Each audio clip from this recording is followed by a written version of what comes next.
So my Pac-Man World nostalgia video was my most viewed video of 2022. So I had a lot of personal hype with this game, and I will tell you my honest opinion. But before we get into it, why don't you pack attack that subscribe button? Stop it. Here's a video of me from last year unboxing the game finally. Yo, what up? It's your boy. Pew, pew, pew, pew, pew. We're gonna unbox the game I waited like 25 years for. We're gonna yeah. Child, joyful abundance.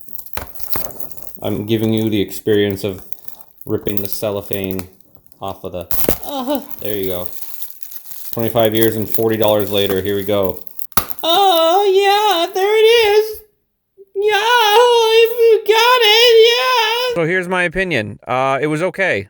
I played it, I enjoyed what they did with the game, but I feel like the game was, like, okay. I feel like this game would be perfect to get on one of those, like, Steam sales. The graphics were great. I appreciate the attention to detail. Switch version had long loading times, and the level design was just very dated. There's only 5 worlds. So before I heard about this game, I didn't know about a game called Pac-Man Museum. It was like a collection of Pac-Man games. The game had the Pac-Man model that's this game as like a main menu character that you move around, as well as like all the other Pac family characters that they had. They were all modeled and created for that game. So a lot of the assets were designed and ready to go. And the Pac-Man people. What's going on with the Pac-Man people? So the controls in the game have like no momentum. And what I mean by that is like there's no accelerate or decelerate feeling to the jumping. You remember when you play like old platformer games, there'd be like momentum to the character, like Mario. Before you had to like learn how to control them. In Banjo-Kazooie, it felt like you had weight to the character.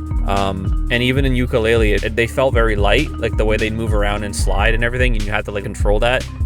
This game has no momentum. Everything feels like you're inputting direction to a calculator, and there's like no risk involved with the jumping. On top of that, I feel like the camera angle is locked at a very hard to judge angle. Like the angle the camera's looking down at Pac-Man doesn't give you enough to judge the distance of the platforms. If you were playing this game in VR or 3D, that would not be a problem. But it was hard for me to figure out where to land Pac-Man. Pac-Man.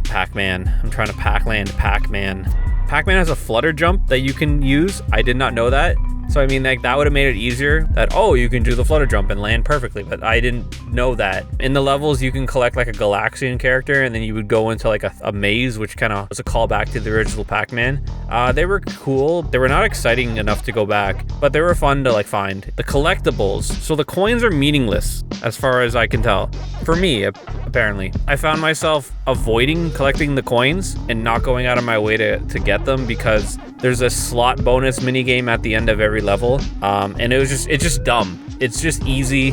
Lives are easy to collect, so I don't need to play a slot machine to get more lives. A lot of the collectibles did feel meaningless. They added the Super Pac-Man power-up. Whenever it shows up and I collect it, no risk, there's no real like threat. Everything just kind of becomes easy mode. It turns the game into easy mode, and there is an easy mode, which I never toggled, but apparently like the game's already easy enough, so I can't imagine what they'd do to make it easier. So I never checked that out. For some reason, while I was writing this, I had to get up like 15 times to take a shit. So it's like, why am I shitting so much writing the script? It doesn't make any sense. I couldn't even like, before I even got here, I had to take another shit. Like just before I got into my car to record it, I had to take another shit. I guess you can call me Crap Man. Stop it. All right, I'm gonna go now.